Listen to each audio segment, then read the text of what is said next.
If you want to send a necklace in for Suzanne, that'd be handy. Oh, yeah. That's what she wants. Is Suzanne listening today? No, she's out. Right, okay, this is the dilemma. Me and Steve, yesterday, were trying to convince Karl that it would be a good idea to buy Suzanne a Christmas present. Okay? Now, why aren't you going to buy her a Christmas present? Explain, Karl, why you don't think you should buy her a Christmas present. No, well, I've told her I'll get her one, but in the new year. We're going away on holiday and that, so there's no point taking stuff away. Yeah. Going to Lanzarote next week. Just get her something in the sales after Christmas for this, Yeah. Right. Me and Steve were trying to explain to Karl that she would love it if you bought her something on Christmas Day. Yeah, but she knows now. But knows what? I've told her. So no, well, I'm going to tell her. Do you know, right, this, dear listener, this was Karl's worry. I said, I bet she's got you something. And Karl was worried in case he got her something and she hadn't got him something. Yeah, he'd be livid. He didn't want to be down. He didn't want to be a present down. Yeah. Look at his face. So buy her a nice necklace. Don't spend, just spend £100, you know, just a little token. We're going away. I'm taking her away on holiday. No, you're not taking her away on holiday. What, you're paying for it, are you? Yeah. Are you really? Well, half and half and that. Right. So you're paying for you to go on holiday? That's good of you. So the gift is your company, really? She's done all right. She's done all right. Why do you talk like you're 60 years old? And you've been working down the mines? I don't know, she's done all right. Do you go over to her and say, Suzanne, you're bloody lucky? I mean... You've fallen on your feet. Look who you've got. What? I'm not sure she has done all right. I don't want to be critical, but... Oh, dear. So what are you going to get in the sales? What are you going to get her? It depends. I'm thinking... I mean, I'll give her the choice. You can have Kingsley and old Bob Marley. Right, I'll let her decide there. Oh, dear. I can't wait to see you. Where are you going, Lanzarote? Yeah. Where's that? Don't know. Suzanne sorted it out. I said, Lanzarote. I said, is that Africa or is it Spain or Portugal? Just thought you don't know. I went, what do you mean don't know? I goes, well, what's the currency? I went, don't know. I said, Suzanne booked this one, did she? Yeah. I thought, where is it? Is Lanzarote African or Foreign. Somewhere foreign.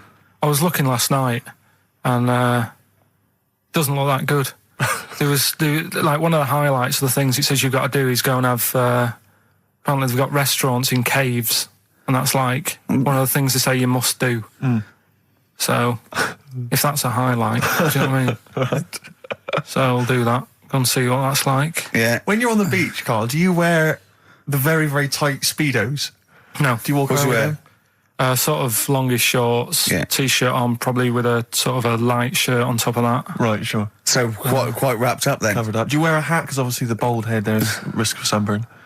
No, I just put a bit of lotion on it. Lotion on there. Yeah. Just have a bit of a wander down the beach, have a look. Yeah. See if there's any old blokes with their tackle out and a backpack. I'll have to look forward to, so Yeah. there you go.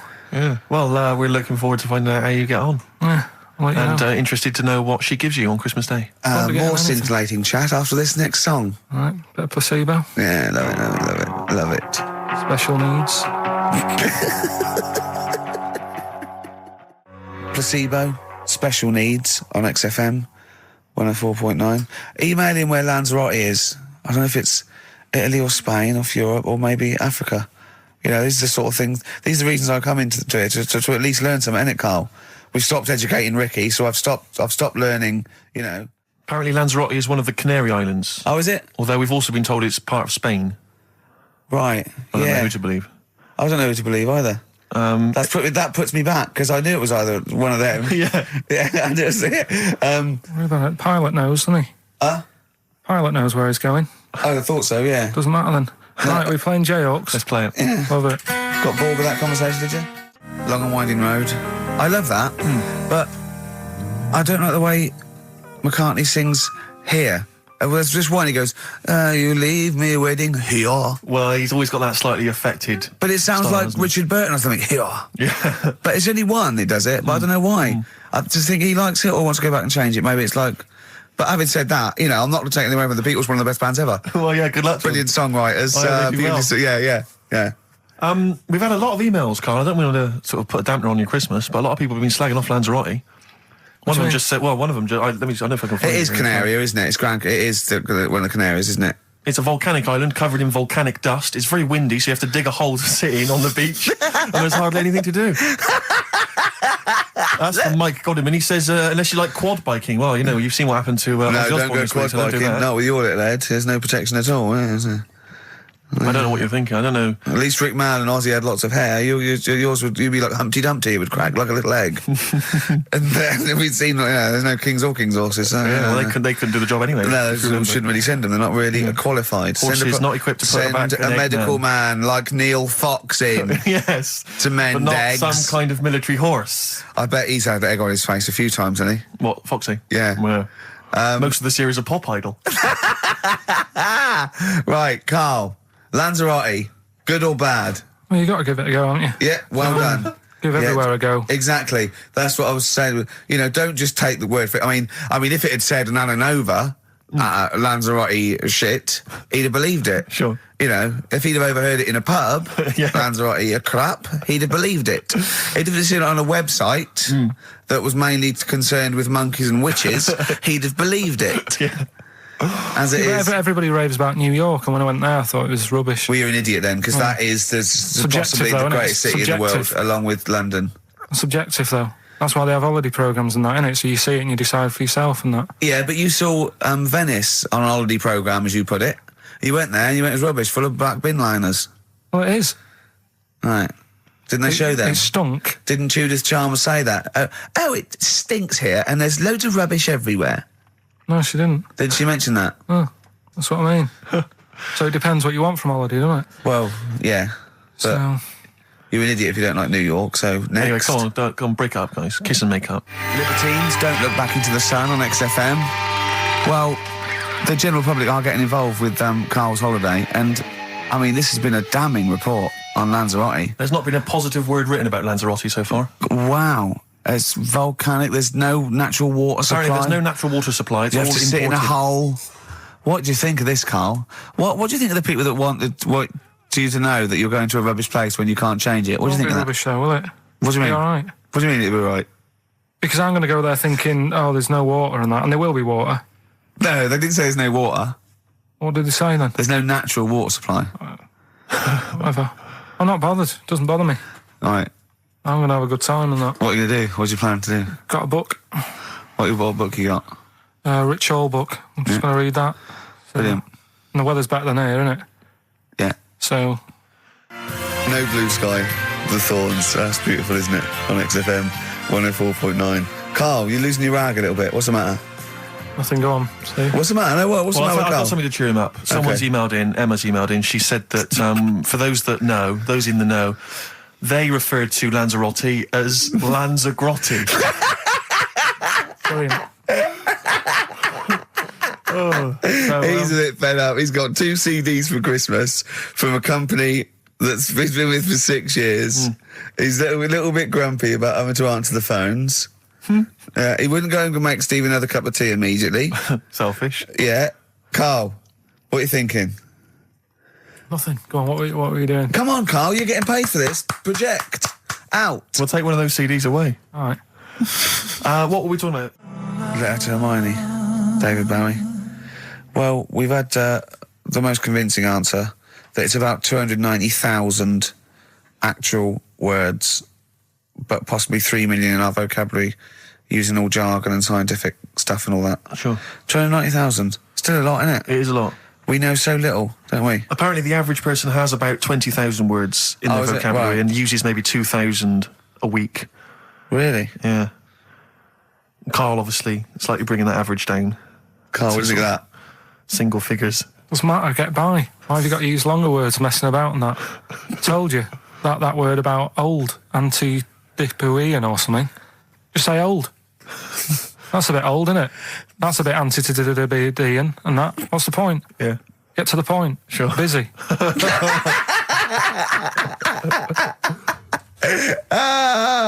Right, okay. Are you in a film this week, Carl? We're doing that now. Yeah, go on.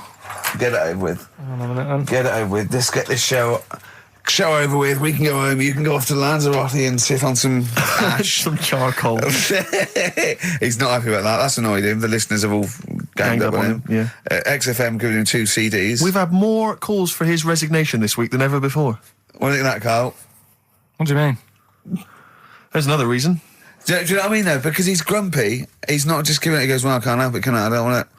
You're being paid well to do a job. People have tuned in to be entertained, to have good songs. Me and Steve are working I'm pressing here. the buttons. I'm paid to press the buttons. That's what I'm doing. Has every CD started on time? Then Yeah. why would they give you Monday off if you just paid to press the buttons? Don't get every other Monday off, do I? So have you stopped doing that now, have you? Well, yeah. Why? Because there's work to do in that. I'm not moaning about it. Let's get on with it. Comfort and Sound by Feeder on XFM 104.9. I'm Ricky Gervais. With me, Stephen Merchant. Hello there. But no Karl Pilkington. No He's Karl. in Lanzarote. Lanzarote, But as we we have speak. got a very, very special stand-in. It's Camfield. Carry on from British Sea Power on XFM 104.9. Not bad at all. Now, listen, we should just point out to people that Carl's away, and we always slag him off because he provides very little. But And he's an idiot. well, exactly, to be fair.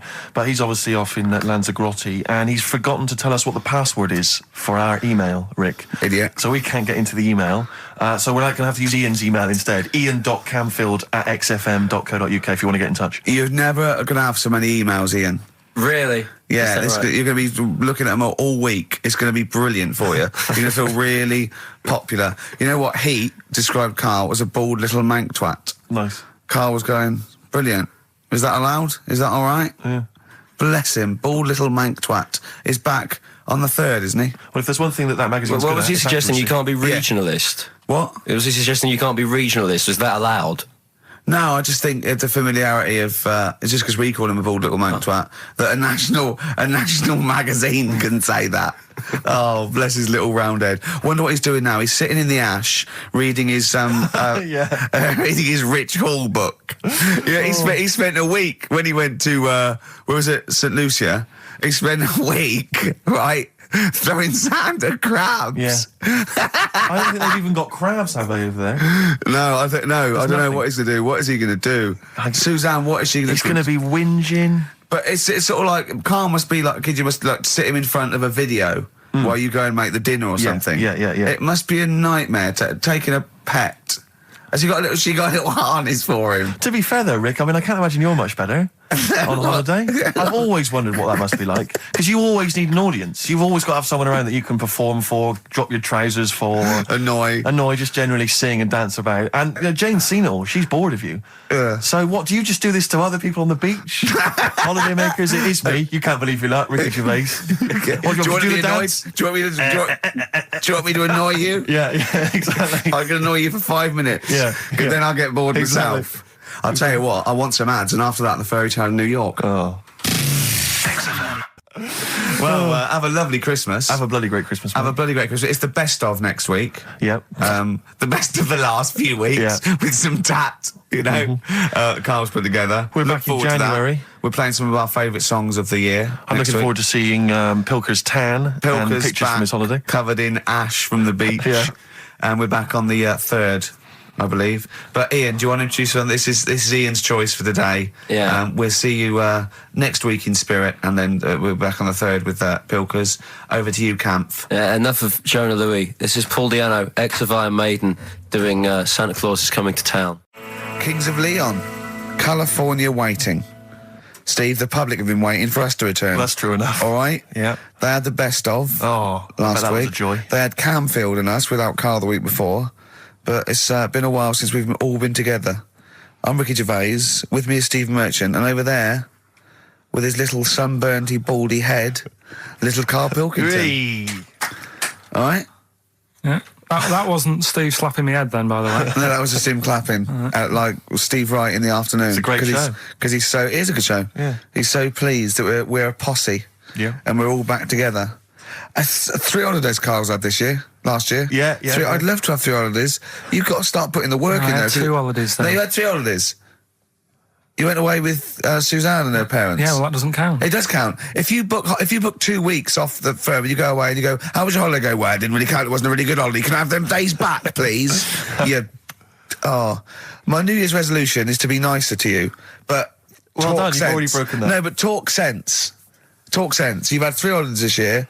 And I'm just saying, you're in your 30s now, and 30s is when you should be really putting the work in. That's true enough. To reap the benefits in your 40s, 50s, 60s, 70s, 80s, 90s, and 100. Carl, what's your New Year resolution? What about think before you speak? It's worth. I mean, See, I'm consider it. allowed to laugh. I'm allowed to laugh at things other people say, Carl. That one, that is a good suggestion. How was your holiday, Carl? It was all right.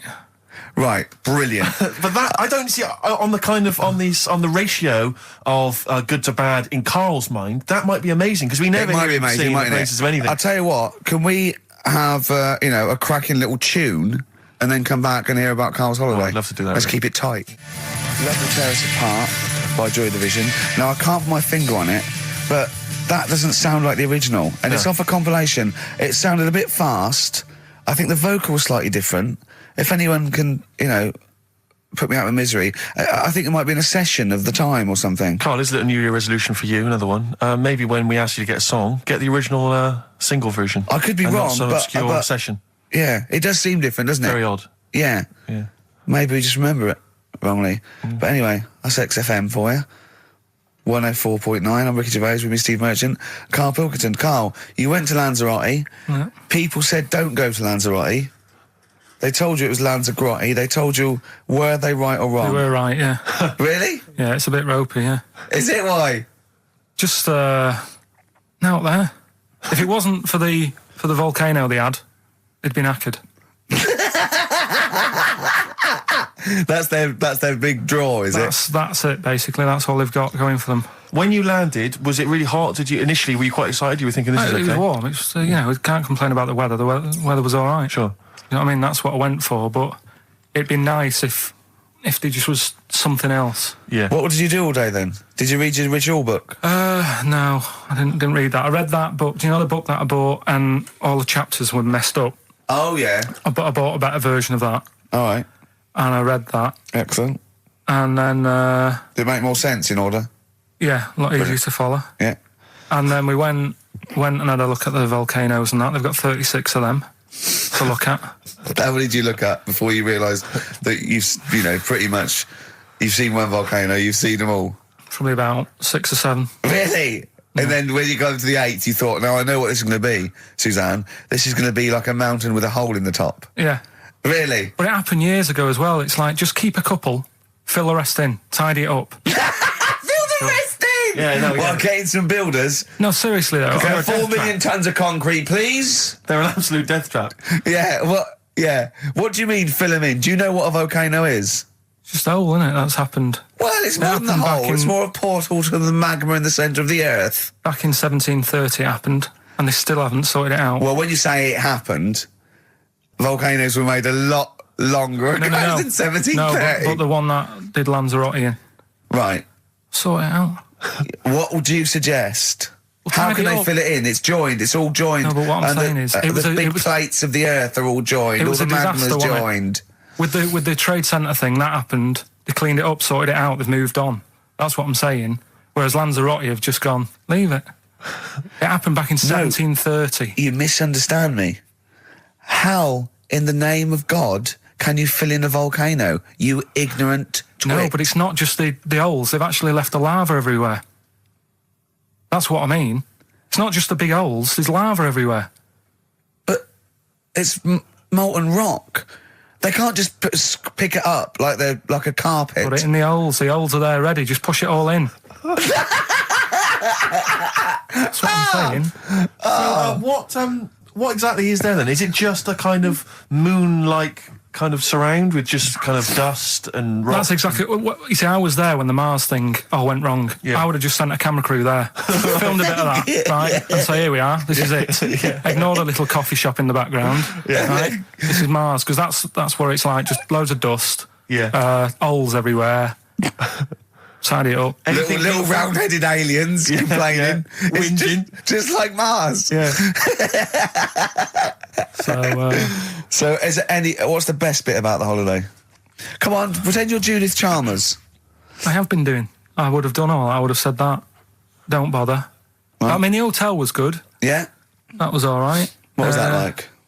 It's all right. Just clean. That's all you want, isn't it?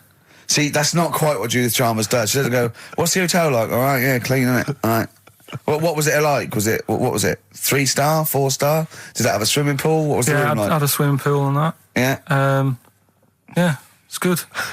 If I think it was one of the better ones on the island. Okay. Nightlife? Wasn't really. And there was a bar. There was some bands playing. Yeah. Not very good. Food got a bit boring. Yeah. It was always the same food every night, but they sort of themed it and made out as if it was different. So, like, on Mexican night, it'd be chicken with a nacho on it. Right. And Chinese night, sort of chicken with a little prawn cracker on it and stuff. Sure. But that got a bit boring. That's me just turning on my phone because I want to read to you a text that I got from Karl. I think you sort of sum up the holiday in this text, don't you? Do you remember I it? can't remember. Let's have a look. Let's have a little look. Instantly, what did Suzanne, your girlfriend, make of it? Similar view to you? That they should fill in the holes? Yeah, it's just that thing. You see, I went on a coach trip, right? And you go and see the volcanoes. Like I say, there's 36 of them. Yeah. Which, how many do you need? And when we're on the coach going round all these volcanoes, the fella on the front's going and look out your left window at the moment, and there's a volcano. And if you quickly look out at the right-hand side there, there's another one. Right. And on the left, he's just like, all right, we've seen it. Sure. Do you know what I mean? Yeah. And that trip, we'll talk about that trip in a bit. Right, this is the text I got from Karl, right? All right. Been up to a volcano. Been in some dead artist's house who built his house in the lava. They said they would show me science with volcanoes, but all they did was chuck some water in a hole and it shot up in the air. No dwarves in the canteen, no scousers here, but there is a Swede woman with a big head. She looks effing gormless with a cap on. All right? So a little reference there to... A Swede woman? What's that mean? Do you mean Swedish? Yeah. Or she looked like a vegetable? No, a Swedish woman. But they've all got sort of quite big bill, aren't they? And I sent him a text. Oh, well, it's just good to be on holiday because, I'm working. He sent back, so am I. Just been watching Sky News. There is a school for monkeys who want to get a band together. Is that monkey news for later?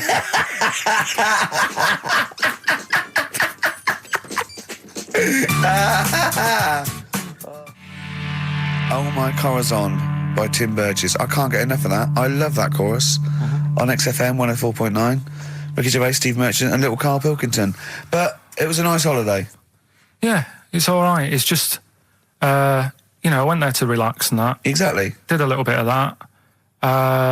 Trying to think of some new, features and stuff. Sure, always working. 3 holidays a year, Jesus. Oh, well, not really 3. Oh, 2. It's all holidays, really. one big sort of like work thing to me and Steve. 2 holidays, isn't it? Work hard, you need the holidays.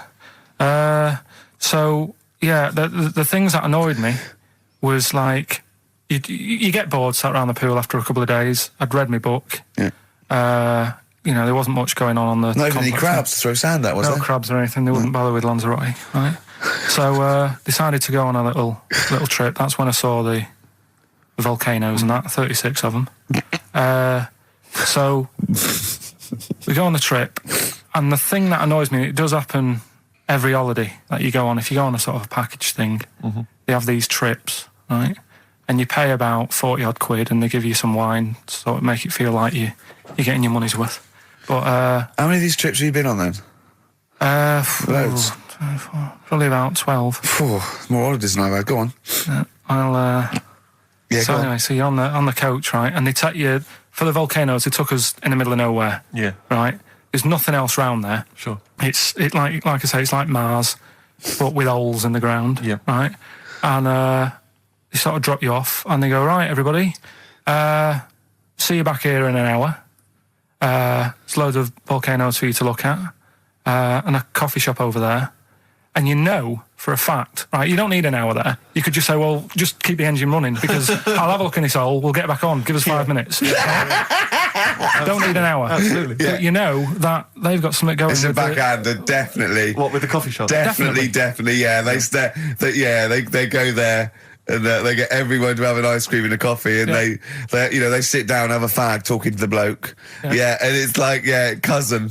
Yeah. How much was the coffee? Was it probably about €3 euros. So I think it was $3.50. Sure. Yeah. Which is, I don't know what, that's about £2.50. Yeah, they've stitched you up. There's a museum in Italy when we went there a couple of years back. Suzanne had like one of those little guide things. Museum there just for spaghetti. Yeah. I mean, opened a restaurant. Yeah. Was it interesting spaghetti? Spaghetti in different shapes? Don't know, didn't go. I went to see a big hole in the ground. Sure. Can't get enough of them. Well, but out of 10 then, what would you give it out of 10? All in all, food, location, Right. relaxation, enjoyment. Yeah, that's 6. Okay, brilliant. 6, yeah. Next week, where are you going next week? You're not on holiday next week. Going Cool. away with Suzanne's mum and dad again. 5 holidays. Been roped Play a into record. that. You've got to put some work in. You're in your 30s now. You've got to knuckle down. It's that thing though, innit, of looking at her mum. There's a lot of truth in that, isn't there? That you shouldn't really meet up with your girlfriend's sort of parents and that. Sure. Because you just sort of get a little taster of what's to come and what have you. And what's to come with yours? It's a good job I didn't meet her early on. No. You're going to be in such trouble! No, they don't listen. It's all right. Really? Well, Suzanne does, doesn't she? She'll probably be out. Really? But she knows. She's got some sense. Yeah, when you get back. Yeah. You went on holiday with them, didn't you? Yeah, we've been on since then, haven't we? I don't think so. Yeah, I went on holiday last week, been away, but that was just me and Suzanne. Talk about that later. Yeah, okay. Well, That's coming up. We noticed today how much he's simian, isn't he? It's very strange, actually. We maybe should try and get a picture on the website because Karl's arms are particularly chimp-like. It's very, very strange. Because he's got that he's got long downy hair. It's and not the like long extended knuckles. Yeah, and his totally round face that sort of the chin goes back and the dome of his cranium. I think, quite seriously, I know we sort of share about 98.5% of our genetic material with bonobos and chimpanzees, but I think he's got a little bit more. Yeah. I honestly think he's a little bit of a throwback. Just his line, they just kept to this sort of really the ugliest one in the cave and the tree, and he really didn't come out of it. I'm not saying you are, I don't think you are. Yeah, you're chimp-like. No, it does annoy me. My hair annoys me on my body and that. Because I've got like hair on my little toes and that. Have you? And on the legs. See, your little toes, can you pick things up with them? No, it's tried. Okay. Well, that's the finale of this week's show. We're going to see if he can play a record and put the fader up From a tyre, while swinging in a tyre. Just using his hairy toes. Yeah. I've sort of got hair all the way, but then it just runs out where it should be. On the top of your head. Top of my head. And is this part of the reason why you're always uncomfortable about, being nude or around naked people? Is that partly the reason, do you think, because you look so grotesque? Well, when I'm on holiday, I don't really like wandering about without a top on unless, like, it's a quiet beach or whatever. Sure. So what would you normally wear? I just have like a nice sort of light, summery, sort of linen shirt, maybe, just a few top buttons open. Yeah. But I don't like... The naked body isn't that nice anyway, is it? You know what I mean? Whatever it is, if you're a cat and you're shaved, you don't look that nice. You know what I mean? But with I think you'll find a cat is naked even with its fur on. Cats don't wear clothes. No, but what I mean is a bald cat isn't that good. You know, it does me head in that I'm bald. I'm not. I wish if I could have hair, it would be nice. But that's life. Would you prefer animals to wear clothes like Mickey Mouse does, or Goofy? You know that I don't like nudist and all that. We'd love to. You can ask him all the other questions because Karl. As I said last week, he doesn't feel his own testicles because he doesn't like the feel. Yeah. So, I'd like a doctor to explain to him how necessary that is. And this is truthful as well. I've got very slight pain around the genital area at the moment, and I think it might be some kind of groin strain, but I'm a little bit anxious, not entirely sure what it is. You've been with me twice when I've gone along to get them checked. Yeah. And I go, oh, what's that? Yeah. It's terrible. I mean, but, it's usually... I think you're in a pretty low risk, aren't you? I'd hope so. You're coming out of the 20s. I think testicular sort of... I shouldn't be doing this. I'm not qualified. No. All they said was to me sort of like his 20s and 50s. We're in. Mine sort of felt like they dropped a bit the other week when I was on holiday. I don't know if that's like when you're relaxing or I was wearing shorts a lot. How far? If it's 2 foot, it's too far. I was having problems walking. What do you mean? Why? No, it was just a bit, I had shorts on all day. I'm happy and walking about on the beach and what have you. And then at the night, when I put some long trousers on, I was sort of walking like a rickets. They probably like stretch a little bit. Sometimes, I told you when I was about 18, I was scared. I went to the doctor. I felt a pain, right? And because I was doing biology, I thought I'd show off this doctor. I said, I've got a pain. I think it feels like it starts in the epididymis and goes up through the urethra either. And he went, finger up the arse. He said, your jeans are too tight. They're squashing your balls. So we want a doctor like that. So what's the phone number again? It's 0871 222 1049. A qualified What do you doctor. mean your balls dropped, though? We've got to come back to this. I don't know, they just felt like, it's not too bad at the moment. I was alright on the way in, but it was I feel twinges all the time, but you never know whether it's just because you're in... but they felt like they weren't my own. Do you know what I mean? They sort of felt a bit like these are... There wasn't a bloke standing really close to you, was there? You didn't get them mixed up, did you, on the way back? On the flight back? Someone else has got... Well, take a leaf out of nudist books. They just walk around, they've got nothing on it. About nudists. Why? Well, let's play this ad break and that. And Have you had another encounter? if we've got time, I'll tell you about it. Have you really? Oh. XFM. Now, Karl, you haven't told us about your holiday yet. You were meant to do it last week and you didn't. You started telling us, but we didn't have time because we had to do monkey news about a monkey who was a director who cared about lighting and stuff. Is there more monkey news this week? Is it as... okay. Is it real monkey news? Did it happen, or is it mostly embellishment in your round little head? It's proper stuff. Yeah. Okay. Good. Proper stuff. So holiday. Where did you go on holiday? Sardinia. Good. Yeah, it's all right. Yeah. Nice food and that. It's important, isn't it? Yeah. And nice beaches and what have you. Excellent. Always like a nice long beach to walk down. Yeah. But so we're having a nice walk, right? You know how nudists do me head in. Sure. Right. Not a problem though, is it? It's not like being scared of spiders where they might jump out under the kitchen sink at you. You know what I mean? It's not a big problem having your head done in by nudists. Yeah, but it just annoys me. It sort of ruins the day a little bit because it makes me feel uncomfortable. Right. Take your clothes off if you feel uncomfortable. It's much more relaxing. Yeah, but well, anyway, right. So I'm walking along the beach, right? Lovely long beach, what have you? You know, watching the sea, picking up shells and that. And what are you wearing? What's your natural beach club? When he says picking up shells, I imagine he's on all fours going, like that, you know what I mean, looking at things. Just like washing his nuts in the sea to get them tasty. Yeah, going into the sea and then kind of shaking himself and all the water flows off. Yeah. I've just got, flip-flops on, pair of shorts, and like a little light shirt. Sure. Mm. So anyway, walking along, and Suzanne goes, "Oh look," right? And there's this woman, German, I think, coming out of the... How can you tell she was German? Underarm hair? I'll get to it. Forget the underarm hair. She came out, it looked like she was smuggling seaweed. I'm gonna burst! I'm going to burst! Oh, God! And the funny thing is, right, she... Smuggling seaweed!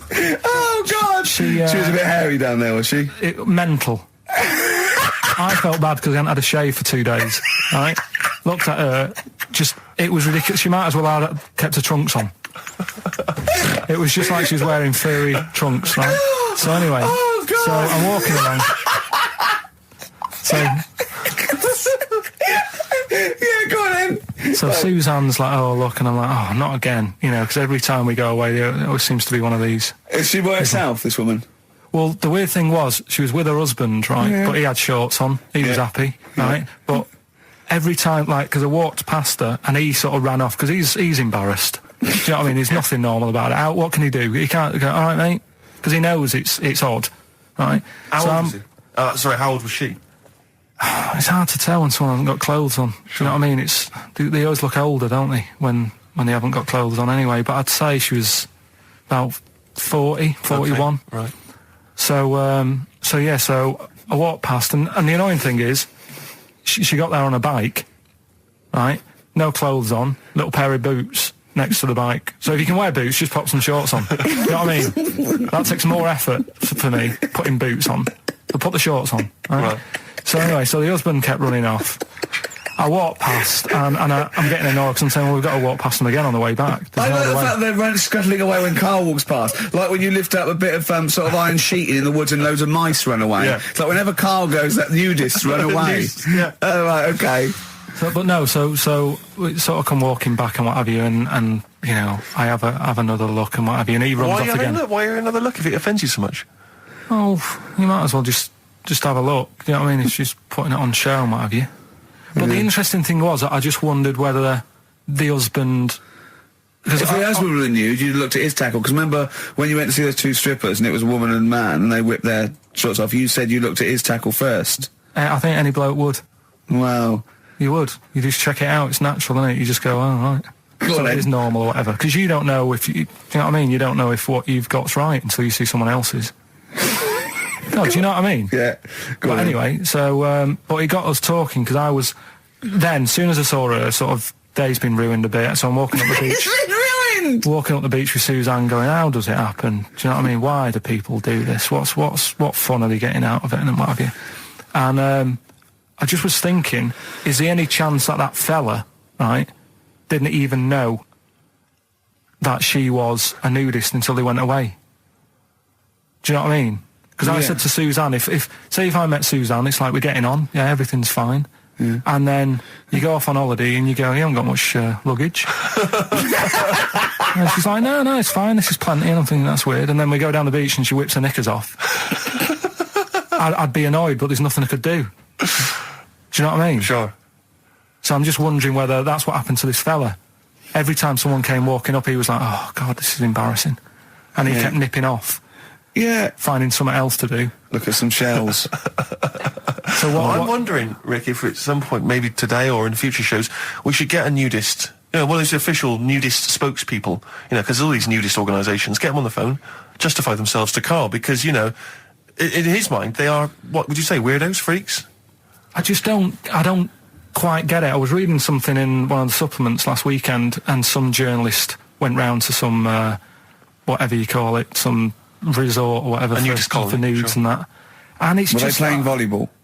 Well, the only thing was bowls. Why is that annoying?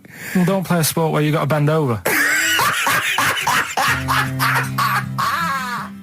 Talking of campaigns and things and that, did you see Sir Bob on Jonathan Ross last night? Sir Bob Geldof. Sir Bob Geldof. Yeah. Are you going to walk to Edinburgh or sail to France, Carl? What do you think of all this? The G8? I think it's good that, you know, he's doing some stuff for the world and what have you, but I probably won't bother No? having a walk. What do you make of all this campaigning? You know, he's dedicated his life to this now, hasn't he? Yeah. I mean, it's interesting. I was watching him last night, and I respect the man. I mean, he used to work here, didn't he? Did some shows and that. It's good. It's all right that he can do it, but I assume that's not why you respect him. I assume you respect him because he's trying to save a nation, as opposed to used to work in XFM for a while. yeah, I know. But I'm just saying is it's good that he's given up a lot of his time to, you know, try and save the world and that. But you know, there's a bit of me that's kind of like, you know, is he wasting his time a bit? I don't know. Right? Well, what do you mean wasting his time? Well, he tried it before, and No, wait. What he's trying to say is that the G8 are the I think the 7 most rich, wealthy nations in the world, and Russia, and they get together and they can wipe out the third world debt. I.e., they owe us billions and billions of pounds. They can't afford to pay it back. So he's going to say, let's wipe the slate clean and pledge, I think, a lot more aid and stuff to them, isn't it? So what do you think of that? but won't they just do it again? Right, what's you thinking? No, I just mean. I knew I had a little diamond in the rough here. I mean, obviously, you know, I admit I brought this up because I really wanted to know what Carl thought of it. Sure. Yeah, I had ulterior motives. It wasn't just for awareness, for the very worthy cause. It was because I know. Look at him looking at me. Look at him. He looks at me like a cat. Honestly, it's like there's nothing behind those eyes. Right? What do you mean? They're just going to run up the debt again, you think? Well, what I mean is, right, when I was a kid, right, and I wanted to go to the arcade, I'd borrow a quid off my mum, right, and she'd say, don't come back asking for more and what have you. But I'd have a go on a pinball machine or whatever, game on a fruity, and then go back, and she'd go, and I'd go, can I have some more money? And she goes, I gave you a quid before. And I go, I know, but I'm on holiday. And she goes, there you go then. And then I go off and do the same thing. I didn't go, no, I wasted the last one, I'm going to pop this in the bank. Right. So you think that's what's going to happen with That's a the nice African continent? metaphor. So what do you think happening there? As the Africans are blowing it down the arcade. Instead of putting it towards a fishing rod, they're blowing it down the arcade. I'm trying to win a watch. Look, I've got 100 goals. I think this thing is dodgy. Yeah. I'm trying to win a fluffy toy. I just That's started, Bob's saying you're never going to get the Snoopy. You're never going to get the It's Snoopy. always going to fall out of the little claw It's before it rigged. gets to The the top. claw is not strong enough. Yeah. Do not waste it. No, Midge. Midge, you have to write a song. Write another song, mate. They've blown it down the arcade. Brilliant. Pushing the Senses by Feeder on XFM. Ricky Gervais, Steve Merchant, Karl Pilkington. Right. All right. How you doing, Karl? I'm all right, yeah. Another holiday? Well, it wasn't holiday. It wasn't holiday. Well, it was. You had 5 days off work. Why isn't it holiday? You had 5 days not working for a living.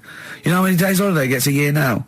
29. Oh, that's more than teachers, isn't It it? makes me sick. It makes me sick. Well, I know the kind of hours you work, Rick. It's mad. I mean, if you're not in work by midday, you're furious. No, but I mean, I'm always... 29's normal for the normal working person. Yeah, but, you know... And anyway, it wasn't a proper holiday. I went to see my mum and dad. It's nice to see them and everything, but it's not holiday, is it? Why? It's not going away. It's not getting on a plane, is it? Going away. Oh, is that definitely a holiday? What happened before 1950? I don't know. People used to go... Yeah, exactly. People used to go to Blackpool or Brighton. That was holiday. Yeah, but I didn't Where did go you to... go? Went to Wales. There you go. Lovely holiday. Lovely holiday. Have a holiday in Wales. That's what they say, innit? Come to Wales and have a holiday. That's what they say, innit? So come to Wales and meet your parents. Come to Wales and have a lovely holiday. Right. Well, anyway, it was good and that. It's always good to see him. Right? Yeah. But Week off work. do you know, like my mum likes gnomes and stuff, Yeah. right? Of course she said, does. "Oh, there's a-" She's lived with one for 30 years. She said, you know, get your dad to take us to this park where they've got like, you know, 6-foot gnomes and stuff, right? Have a walk about. Sounds like a nightmare. Yeah. Sounds like a living nightmare. Keep an eye on Karl. Yeah. So He anyway, stood still for 2 minutes. Someone bought him. no, you can't buy them and that. It's like a little exhibition thing, Yeah. right? And it's part of a hall, right? This big hall that you have to pay to get in, but we didn't want to see the hall. I just wanted to see the gnomes. Of course you did, yeah. So anyway, my dad says, yeah, well, we can get in there for free. Of course he did. Clever. Right? So we parked up on this little country lane, right? No one about. We walked How much down was it to go in? Like £2? about £3 each. Yeah. But he said, well, yeah, but if you don't have to pay, do you know what I mean? You enjoy it even more, don't you, when you're walking about and you think, I've got this £3 in my pocket, no one's having it. Yeah. Right. No, looking over sorry for a bloke with a peak hat saying, can I see your ticket, please? I wouldn't enjoy it more, no. Go on. Yeah, but you don't worry about it, do you? You got a bit of money now then, Rick. You know, you've changed. So anyway, so we had to walk across about 4 fields. For £3! Right, and what happened was we're walking through all these fields and what have you, big grass and muddy bits and all that because it'd been raining, and climbing over fences and stuff. And we're in this field, right? And I look to my right, and there's about 30 cows all staring at us, right? And Suzanne started to panic a bit. She said, we shouldn't be here. Dad says, of course we can. We're allowed to go wherever we want. You know, all this land, it's ramblers' rights and all that stuff. Yeah. And so you can take a cow if you want, so, unattended. So Serves him right for leaving him in the field unattended. I'm having one. Yeah. And keep us fed for a week. across. Anyway, these cows start surrounding us. Surrounding us. Oh, brilliant. Oh, no. Face off. And Suzanne's panicking, going, this isn't right. We're not going to make it to the fence in time. They're moving faster than us, and he started sort of running a bit. Wow. And It's like Dad some was kind of bovine West Side Story. Don't A gang of cows coming at you. don't worry about it and stuff. But my dad had to sort of stand there and like wave a stick at him. Of course. And we got away, but Suzanne was like having a bit of a sweat You on, got away. saying, we could have got killed. Sure. And my dad saying, no, it never happens. And I just wondered if it does, if there's a risk of... Yeah, it is rare, but there's been a couple of cases of being trampled by cows. They're not aggressive. They sort of run through you. Well, they're aggressive if they've got a calf. Did they have kids? What? You had kids with them. Kids, yeah. That's a goat you're thinking of. Yeah. Maybe they were trying to sneak into the gnome thing, and they were worried that, like, if too many people did it, and they thought some cows, we can just sneak in They where were trying cows, to- no one's expecting cows. And the cows but were some going, humans. walk upright like a human. Don't walk upright. They thought you'd blow their cover. Yeah. Yeah, people have been killed by cows before. Yeah, that was like the highlight, and then So when you arrived there, you were presumably covered in mud, looking like something that had just come from Glastonbury, staggering around this no, exhibition. it wasn't that bad. It was just like a woods, and it had like a funny sort of funeral, like a graveyard thing, Right. with bodies sort of hanging out the ground and that, and we had What? these 6-foot gnomes, Right. and then we just set off again, walked back. But we You didn't sure have to this go wasn't through a the field. dream? No, it was good. But then I got back, right, Steve, and called up Ricky. I said, right, are you about? Have a chat and that. So he said, I'll just come round. It's a nice day. Have a drink and what have you. So I got round there at about 6:30, right? Go up to his door, knock on his door, right? He stood there with his tackle out. Yeah, what did you make of that? What was wrong with that? What do you mean, what's wrong with that? Why were you looking at it? Why were you looking at it? I tried not to look at it. But again, you're always sort of attracted to it, aren't you? Kind of like... I've never been attracted to another man's tackle. I don't know what you mean. You can't help but have a little sly look. And especially when it's there. When you ring the bell, and I mean the one on the door, right? And that's hanging out.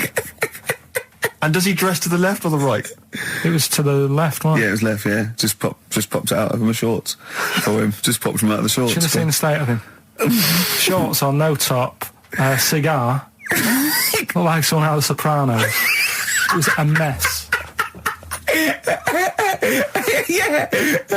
And then, We sat on the balcony drinking wine, didn't we? Did you pop it back in, or was it still Yeah, I out at that popped it straight back in. I'd got the laugh. Sure. I'd got the laugh I Yeah. wanted. Yeah. He walked in, he went, it's not that hot. Straight away, it's not that hot. Oh, brilliant. And then, was that knob news, or is there more? no, it's got more knob news. That's just a on there. taster. Just a taste. Listen, let's play some adverts, let's play some great music, and maybe we should have some early knob news. Early knob news coming up. XFM. XFM 104.9. Lovely, that one. Now, again, I broke the rules in the week. I met up with Karl. I had lunch with him. And we were chatting and having a cup of tea. And it got onto one of Karl's favourite programmes, was the Tales of the Unexpected. Ah, of course. And all I can think is that he's probably the only person in Britain where they were unexpected. I mean, to him, when that twist came in, he'd go, gee, I can't... Yeah. Oh, God. Can't believe So it was the tree that did it. I mean, he was probably the only... And we were telling all these stories of horror, and he liked horror stories. And I told him this story. And I don't know if this had come across the radio, but I told him this story. It was a short. It was a horror short. This was a film you saw, was it? Yeah. And what it was, it started off, just there'd been a car crash. You see, it's a horrendous wreck. And you saw it from the point of view of the person in the car. And he was calling for his mate, and he was going, Dave...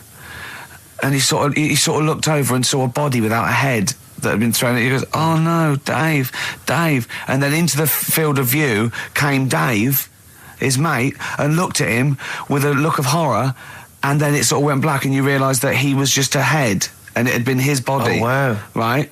Yeah. And I said, then it came up at the end, at the executions in the French Revolution, people experience consciousness for, and he went, oh, no, he said, it wouldn't be for that long. And then he went, if it was a chicken, it would work. Imagine remaking that film, but it's two chickens in horrendous car crash. Their own fault for driving. It would work. No, he wasn't having that. Yeah. No, it was too long. I think he said, how long was this film? I went, 5 minutes. He went, no. It would work if it was a chicken. I like the way that Carly was something like, when you relate an incident like that, he's appalled and offended and annoyed by the people that made it, even though he's never seen it. Oh, he's annoyed, yeah. Do you have a favourite Tales of the Unexpected, one that you remember particularly that shook you up? Yeah, we were talking about the one on where there's some woman in prison. Have you seen that one? I can't remember them all. Right. This woman's in prison. Yeah. And she gets a bit friendly with the guy who takes the dead bodies out. Right. And he said, I can get you out of here. He said, what you've got to do, right? You've got to, I don't know, at midnight, When you hear the bell toll, Yeah, that means there's been a dead body. Yeah, there's been a dead body. So what you got to do is go into like the place where all the dead bodies are. Get in the first coffin on the right, and then I'll come along and carry you out, and you can run away and escape. Yeah. Right. So she goes, yeah, all right then. So she hears the bell go. I'll bury you, right, and then I'll come back later and dig you up. Right. Yeah, but that's the point. It doesn't matter. It does matter. Trust me, Carl. It really matters. Okay. Listen, I don't know if I'm going to ruin this for people at home. Yeah. Can I just skip to the end? I would imagine that she gets buried and he doesn't come back, and she has to get buried alive. Better than that. So she gets in the coffin, and she's lying there for ages. She's buried. She can feel a bit of movement going on, so she's obviously, being carried somewhere. So she's thinking, this is it, I'm getting out. And she's lying there for ages and thinking, why isn't someone coming and lifting the lid off this? Do you know what I mean? Letting me get out. So she's really bored. She gets a lighter out, right? Lights it to have a look at who she's lying on. It's only the fella who said he'd help escape. Oh. How bad is that? That is... How bad is that? So it is quite important that she's buried alive then, isn't it? In retrospect, you realise that the jeopardy is that she's buried alive and can't get out. Yeah. It makes it so much worse, doesn't it, than just like lying in the morgue and going, actually, I'm getting out of here. Yeah. This isn't going to work. Look at Carl's face. Having told that, he's so pleased. His face is lit up. He's beaming like a child. Have you seen any? Is that your favourite horror thing ever? What was that one you told me about with the porn? That was a good one. Oh, this was fantastic, right? Right. There was this. Sorry, can I just check now? We're just remembering classic episodes of the Tales Unexpected. No, this is important. Well, I saw one, right? I saw one on Tales Unexpected, right? And it was these two gents. What they used to do, they look down the obituaries and they'd blackmail the wife or the son of a dead eminent person, like it might be a priest or a doctor, or something, and they'd go and they'd say, he bought some erotic stuff from us before he died, and he owes 100 guineas and all this sort of stuff, and they'd pay up because it'd be so embarrassing. They just didn't want to say, just pay him, right? And this one bloke said, who are these people? I'll meet with them. And he goes round there, and he goes round, and they go, your father, he goes, my father could not have bought any erotic material from you. They did it, he goes, he couldn't have, he's blind. Right, and that was the twist. And Carl went, so it was magazines, not videos then.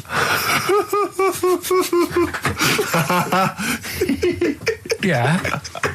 Now think about it, Steve. Is that so stupid? Well, presumably it was set in olden times because people, professional pornographers don't tend to call it, erotic material. Yeah. They tend to call it, juicy jugs or whatever. But more than that, I don't understand how a video is going to be any use to a blind person either. I know that you can hear the sound, Carl. Look at him nodding like he's caught me out. Yeah, what sound were you hear? Your meter needs looking at? Yes. Cut. What's then? What's that? Then it's just noises, isn't Occasional it? groans. Yeah. Right. You could listen through the wall at your neighbours. He does. I mean, that's why I save a lot of money. But I thought you were going to point out, Carl, that they could have had a Braille porno. Now, have you thought of that? Look, feel the lumps on that. Exactly. Think about it, Carl. Think about it. You're excited now. Yeah. Your girlfriend's away, Carl. Yeah, the cheese grate has only entered the cupboard. No, she's a good-looking lady. What do you make of the first genetically modified baby? Oh. Are you worried about this? Do you know what did they do? What? Let me see what it says here. Isn't it just choosing the, eye colour? Well, this is the concern, isn't it? That in the future you'll be able to decide whether it's a boy or a girl, how intelligent it is, what it looks like, is it handsome, is it ugly? Obviously, no one will choose an ugly baby, and so on and so on and so on. And so it means that where will it lead? Where will it end, Carl? Are you concerned? I've thought about this a lot. What will us three look like in the future if they're being, genetically modified beautiful people? What will we be like? How will we be considered in society? True, yeah. But we've talked about this before, haven't we? About the cloning thing. Yeah, that's a bit weird. Yeah. But I don't think it matters because at the end of the day, right, you might look like some other kid, but it's the way you're brought up that will change your features and the way you are, your personality. If you lie, you get a long nose, don't you? Well, no, but listen, right, because I remember when we, I was growing up on this estate. This is going to be good. Go on. No, it's not. It's just an example of how this doesn't work. So we don't need to worry, sort of thing. Sure. Right? Okay. So I'm growing up on this estate, and there was this woman about 4 houses down, right, who's a bit rough. All right. Didn't fancy her. Oh God, no. right? But she had a Why? baby. Well, tell me about her first. I'm interested in this woman. Why was she? It was a Was very... it like being a man in a I dress? mean, I didn't grow up in a posh house or anything. And I'm not saying that if you live in a bit of a rough house, you're a bad person. What did she look like? But anyone can Tattoos? clean up. Looked And like Tony Green with a fag on. they didn't clean up much, right? Oh. Which, even if you've not got a lot of money, you can still try and make Get the some place look jiff. nice. Yeah. Right? But she didn't. And a kid used to take a horse into the house. Sorry. Whoa, Neddy. What do you mean a kid used to take a horse into the house? Where did he believe get it, a right? horse? Must have nicked it from somewhere. Must have done. You seen a horse in it? No. What, is that from outside the saloon round the corner? Yeah, was it just tied up with a bit of leather? Right? And, Oh, that's great. I'd Did been Big out. Jake come looking for it? I'd been out. Oh. Nicked No, away. sorry, let me get this. This was before the lynching stopped or after.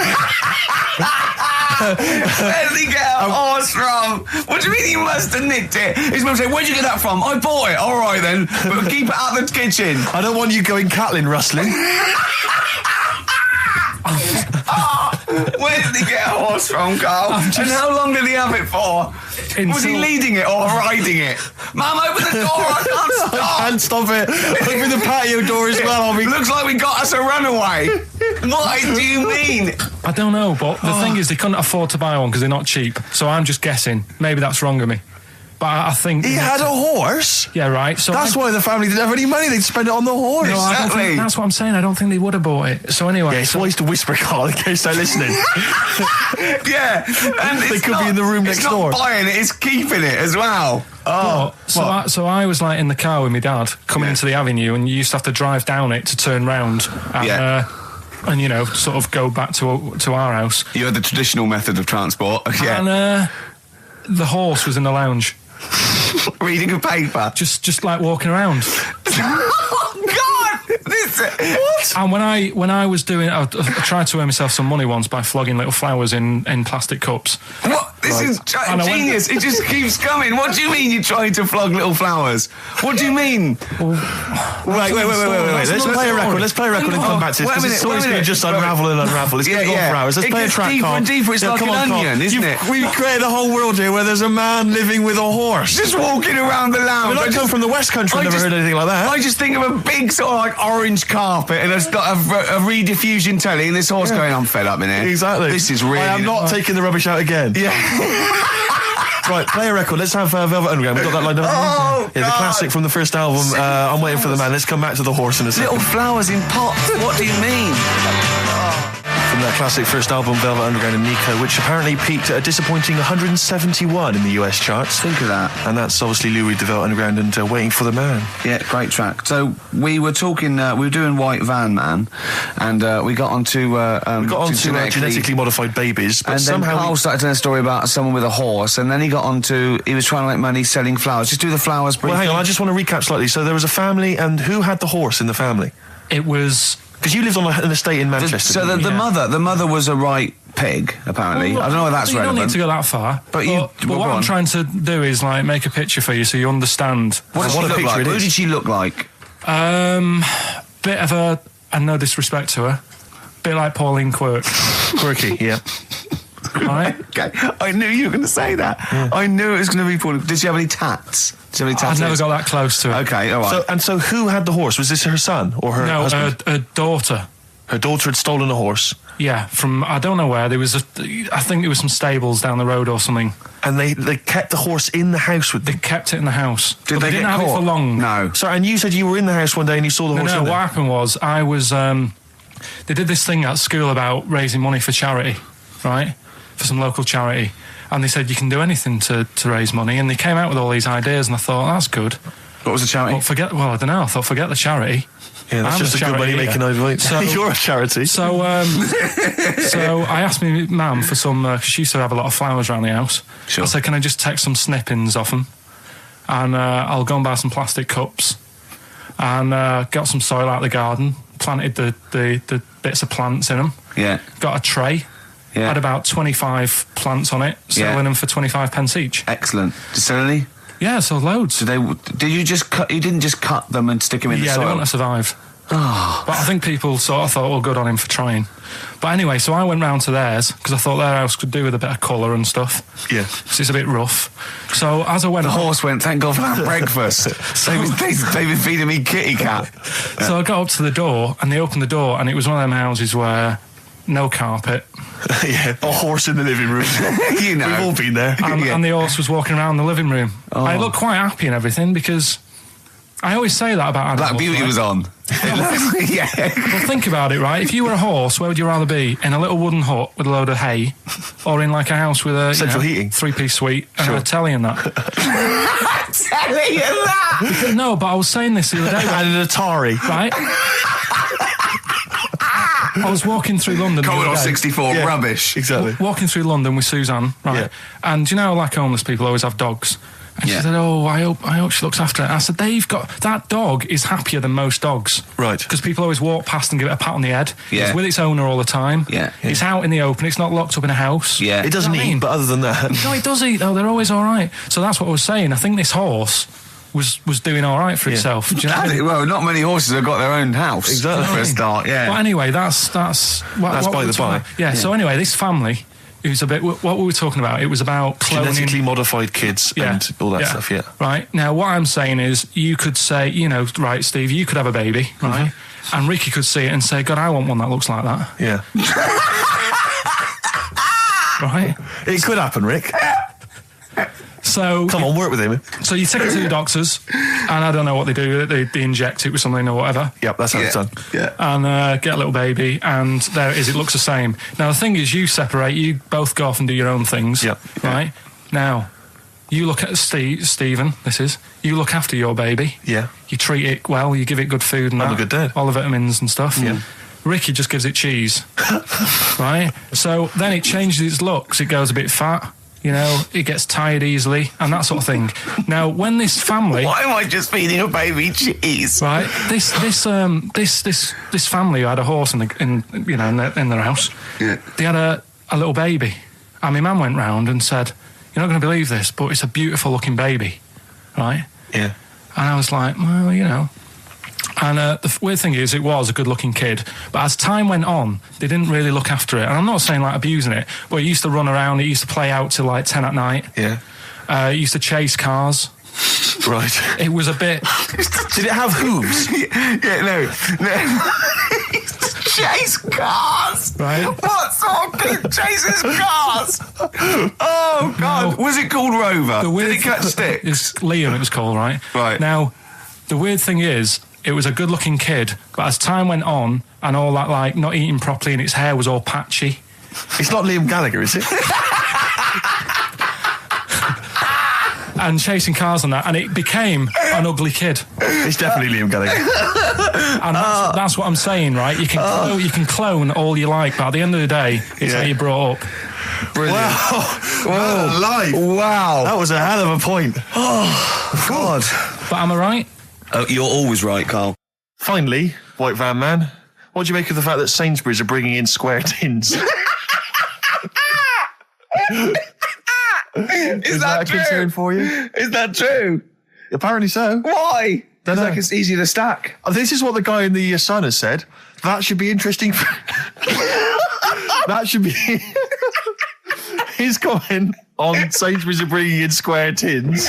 Is that should be interesting for meatballs.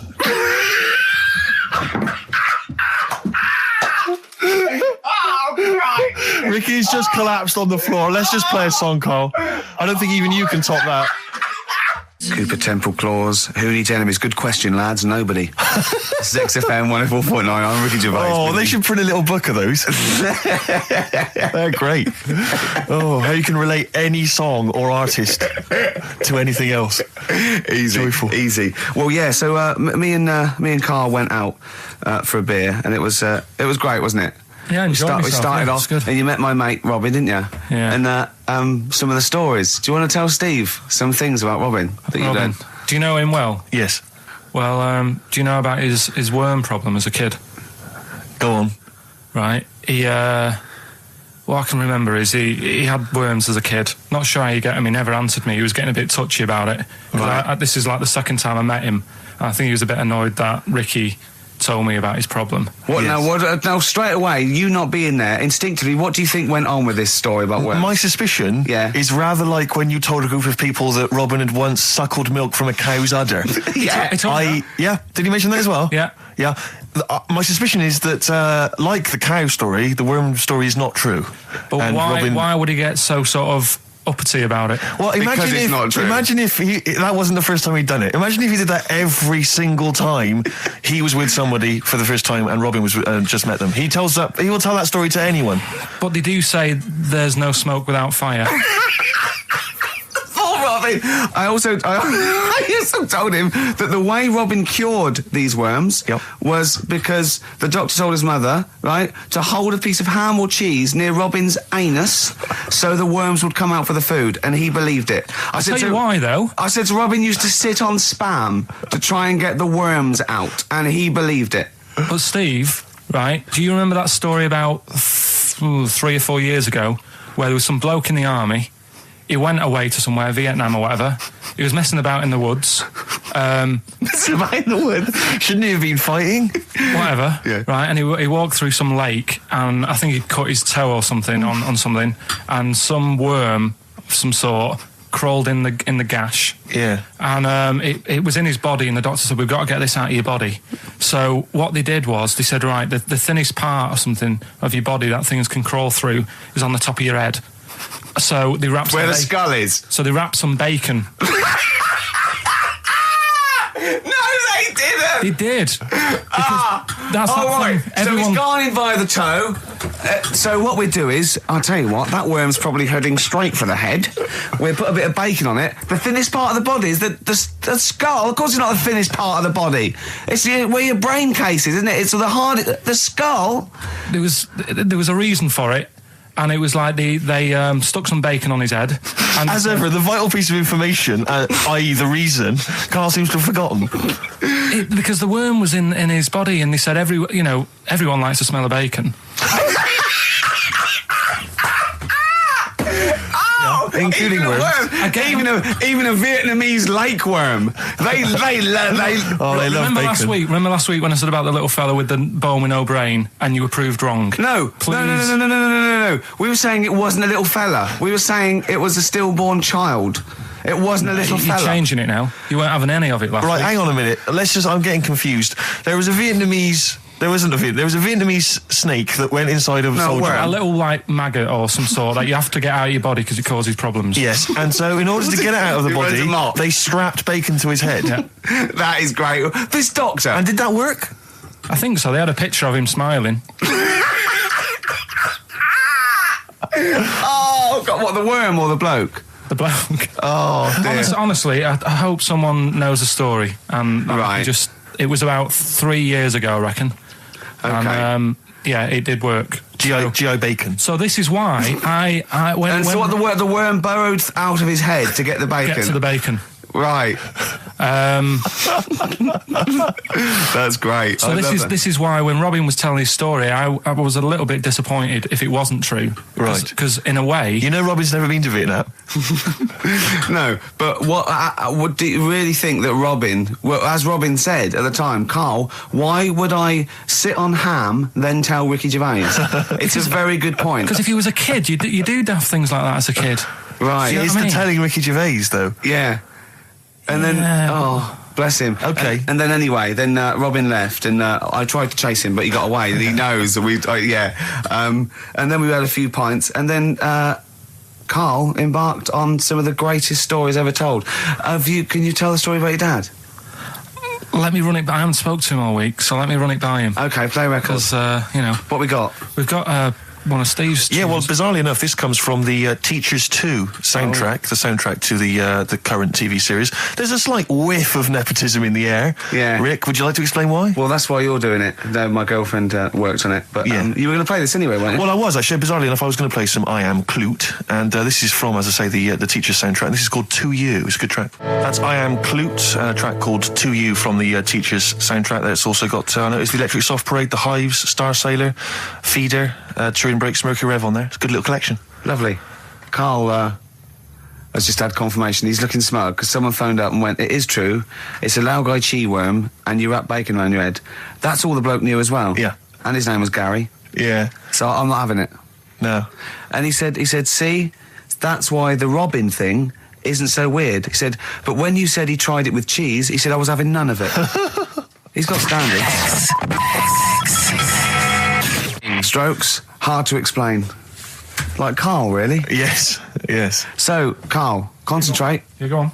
So, we'll leave the worm with the bacon wrapped round the head, shall we? Well, if you're ever caught in the jungle, Yeah. Always carry some... bit of Danish. Good advice. Lovely. So, would you like to start on your... to Steve, because I've heard all these. Well, we won't do them all. We'll start off with the Mr. Freeze. Tell Steve the story of Mr. Freeze. This is the first time he nearly died. This is the most serious of the lot, really. So, what it was, do you know, like, don't know if your mum and dad did the same thing, but, like, they do the weekly shopping on like, a Friday. Yeah. So when you got to Thursday, there wouldn't be much stuff left in the cupboard. It'd just be like, you know, your Jacob's crackers and stuff like that.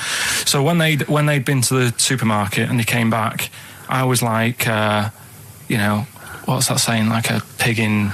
You know, I loved it. It was like loads of food coming in, loads of biscuits. What is that saying? He nearly said pig in shit. Right. Is that the saying? Yeah.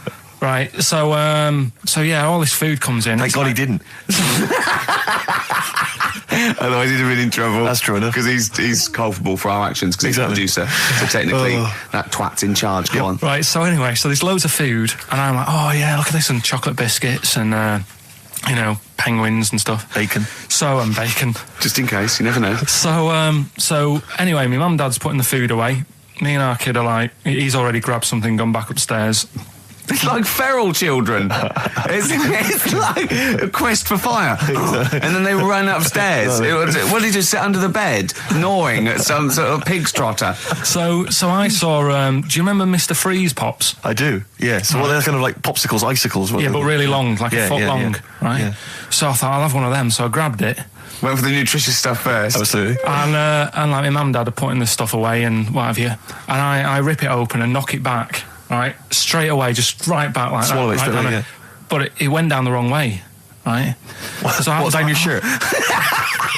So I was like, oh God, I can't breathe. And my mum and dad didn't even know what I'd ate. Do you know what I mean? I ate it so quick. Yeah. And I'm sort of tapping my mum on the back, going, and she's going, oh God, you know, he's choking again, because I was always choking. If it was one thing, I don't know if I've got like a small throat, but I mean, even Ricky knows I can't drink that much, can I? Yeah. Do you know, or eat pebbles. I'm not a quick drinker. I'd always, I think I'm scared of like swallowing stuff. Yeah. And it was like bottle tops and mint imperials and stuff. I was always choking on stuff. Oh, jeez. So anyway, she's going, oh God, what's he picked up on it now? Drop it. So- Hit his nose with a stick. So I was going, I'm choking. At this point, my dad had I think he'd put his share away, you know, his food away, and he'd gone. His share. I love it. Yeah. He'd gone to watch like Winner Takes All or whatever in a lounge, and I was in the kitchen, and I was starting to I didn't care anymore. Do you know what I mean? I just got to that point where I wasn't struggling anymore. You just thought, I'm done I just for. was like falling to the ground.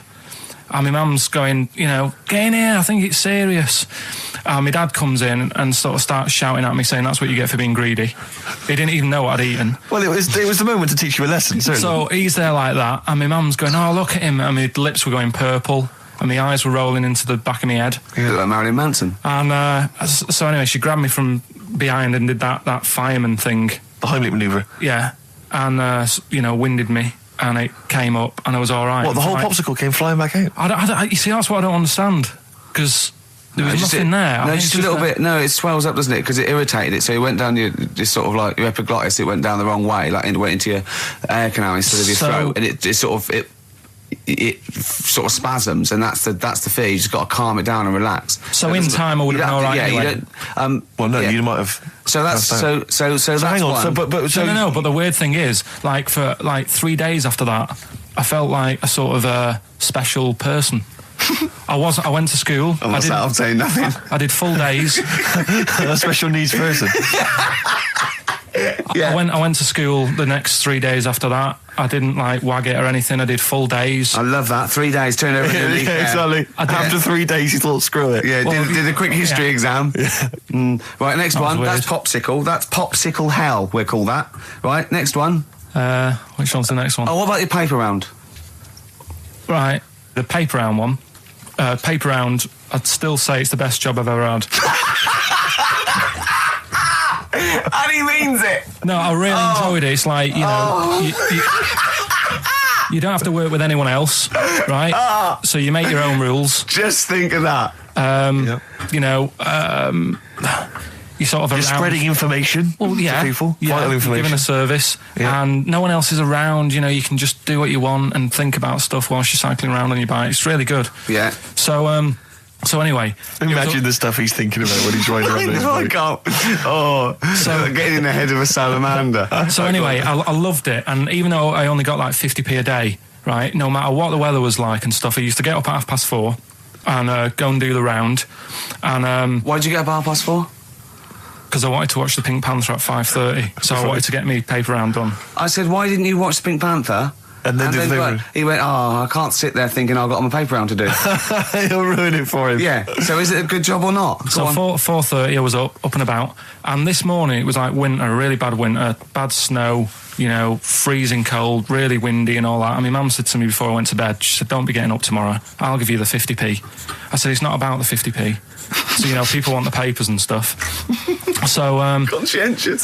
So anyway, I went to bed thinking, you know, that's it. I've told her I'm still going, so, you know, whatever. Go to sleep, get up in the morning, and put all my kit on. And I used to have layers of clothing on because it was really cold. I had like a big anorak on with the fur on.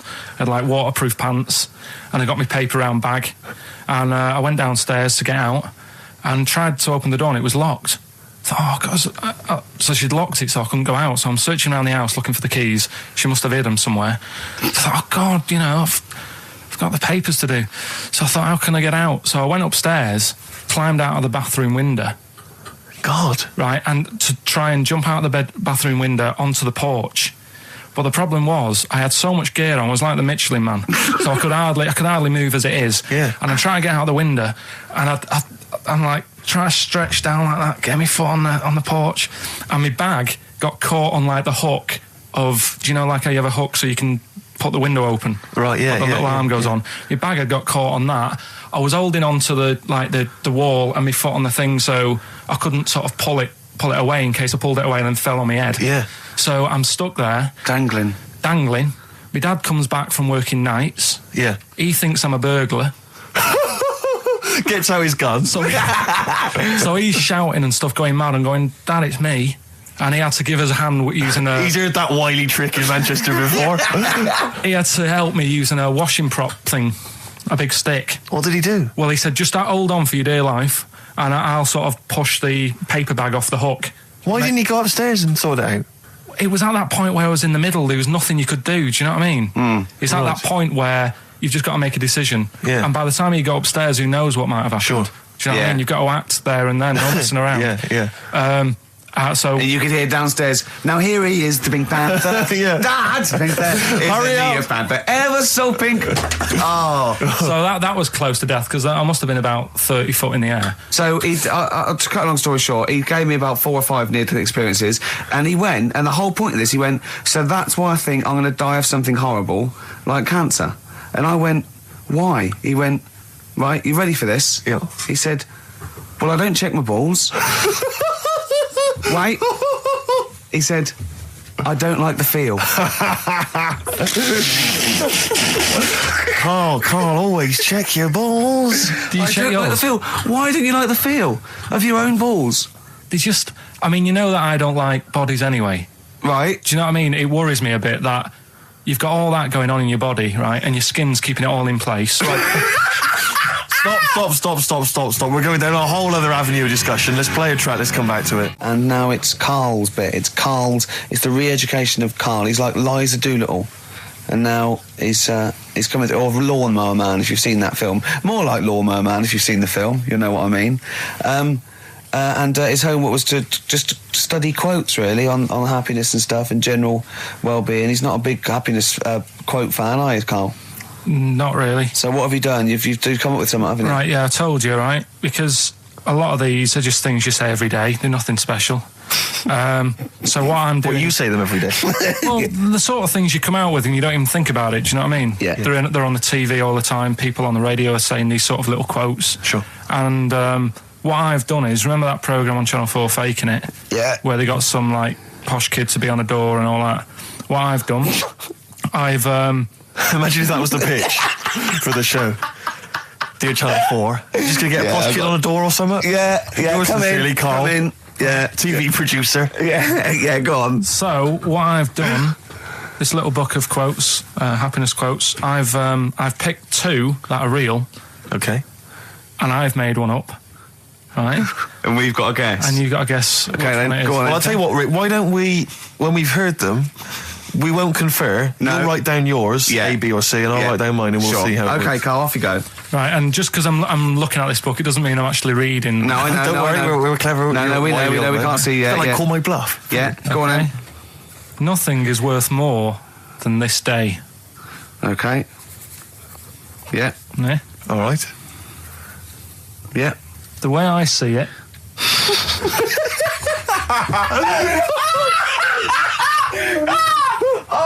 Oh God, my head's gonna burst. now hang on. My head's gonna burst. No, Hang on. this might not be Carl's. It might not be. How do you know I haven't tweaked them a little bit? Yeah, good Okay, point. fair Good enough. point. No, good point. The way I see it, if you want the rainbow, you got to put up with the rain. Yeah, okay. All right? All right, yeah. Okay, hang on. It's not- yeah. Come on. Cat food, Cat food, come on. it stinks a bit. But if you don't put up with the smell, the little kitten will die. Steve, I don't know what to say. I don't know what to say. Imagine this in faking it. Imagine their faces when he says that, and they're going, "Oh my God." Oh. Carl, play a song, mate. We'll have to confer on this one. Right, Blair. Well, that's just amazing, Carl. Just read them again. Two were real, one was fake. Go on in. Right. First one. Nothing is worth more than this day. Excellent. Next one. What does that mean? Well, cherish now, cherish your time. Okay. Because you can't get it back, and Yeah, you know that's the way I saw it. Carpe diem, whatever it is, seize the day and all that. Okay. If you want the rainbow, you've got to put up with the rain. Yeah, of course. Yeah, rough with the smooth. You know, it's not all plain sailing, but you know, rainbow's beautiful, but it comes because of the rain, which you might not like. So Yeah. make the most of everything, and yeah. Good. Cat food doesn't smell good, but if you don't put up with it, then the little kitten will die. Right, no, Carl, that is a good effort. Now that one's yours. I mean, obviously, right? Right. Right. No, but it's a good effort, right? I mean, it slipped seamlessly into the others. Yeah. Don't think it didn't. No, but it's good. I mean, we knew it was that one. But what I will say is, it's good. But what you don't know, maybe subconsciously, is, I mean, it's very similar to the putting up with the rain and the rainbow. But that's good. Why do you think that? Well, What does mine mean? well, even though it smells bad, it's good for something.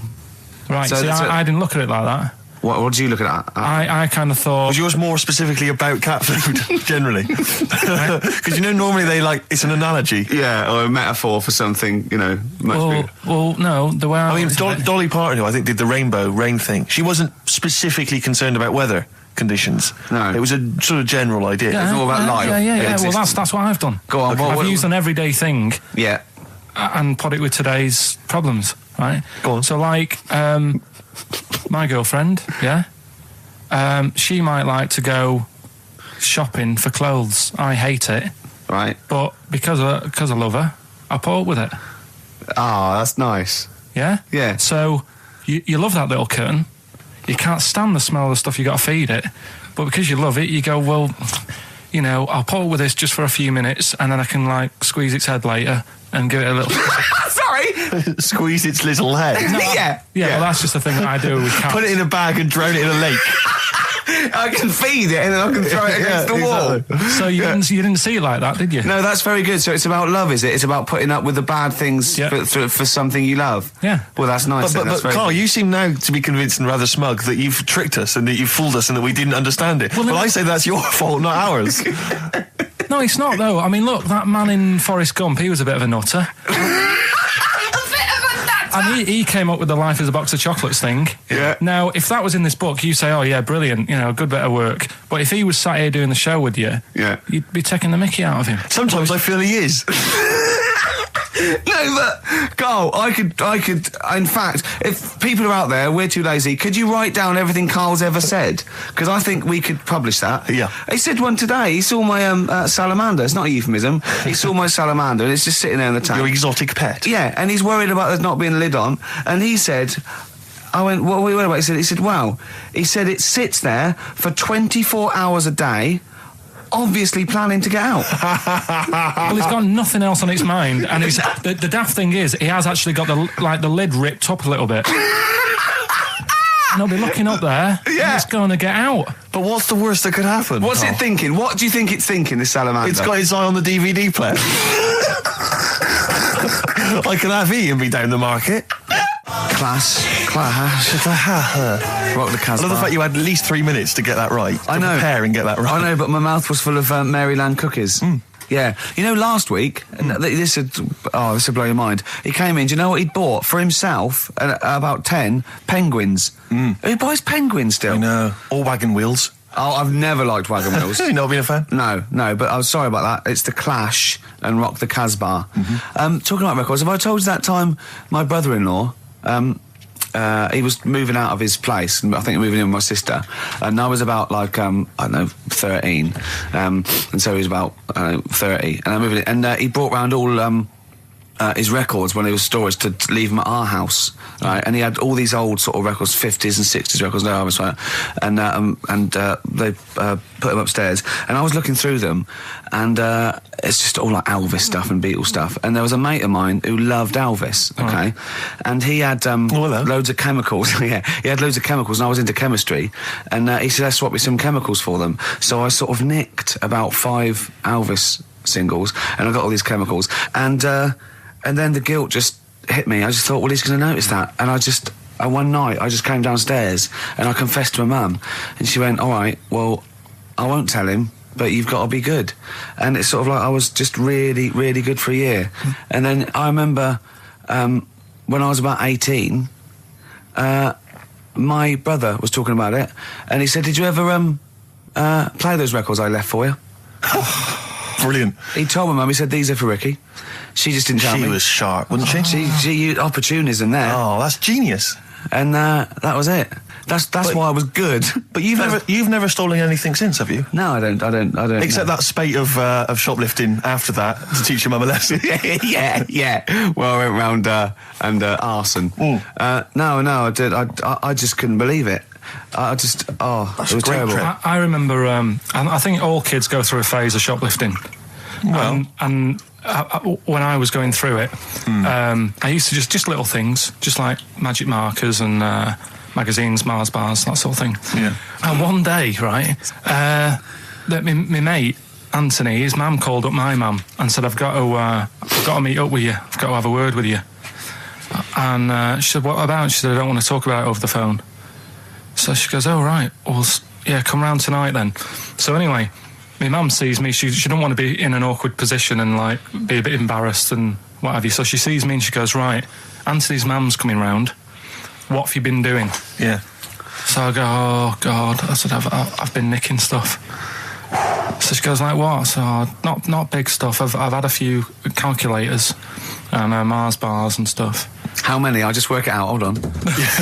Works out at 7.2 per day. So, how many calculators do you need?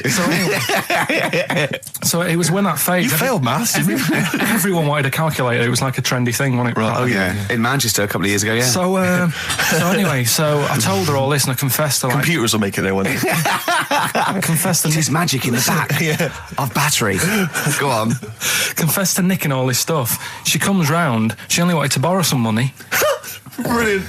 She said, I don't like asking. I was a bit embarrassed to ask you over the phone, but can I borrow 20 quid? Oh, that's fantastic. And there's me. That's great. And it's similar sort of thing to yours. And did you? And he went, hold on, Mum, let's work out the interest on that. I bank 10%. She'll owe you £4.40. Yeah. Oh, so your mum was a loan shark.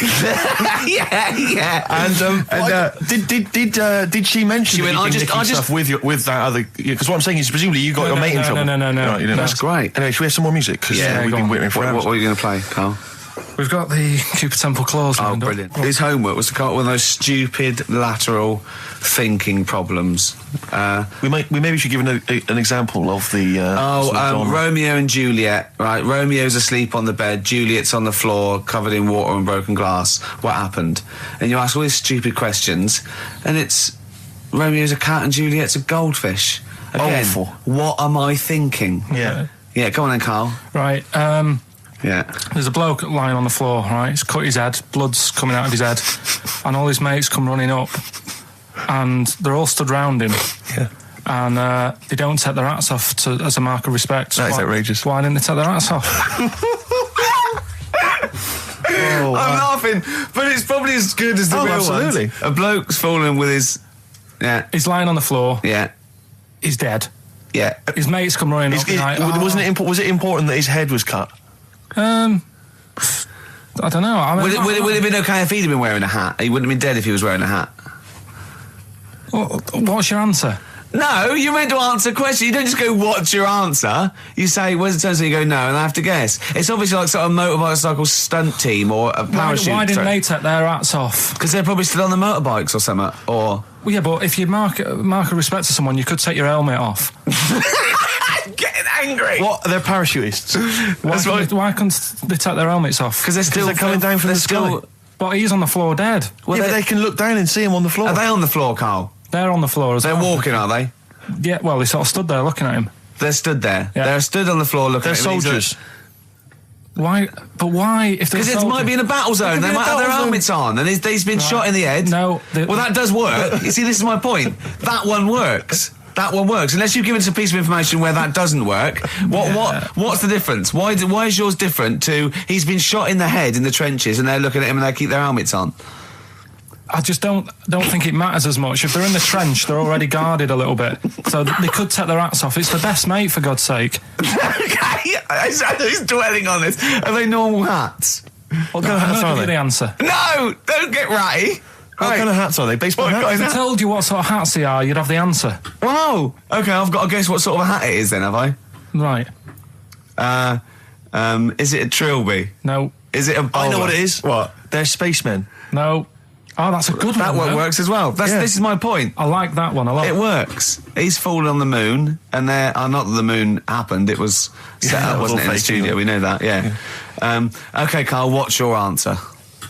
Builders on a building site. Why is that different to soldiers?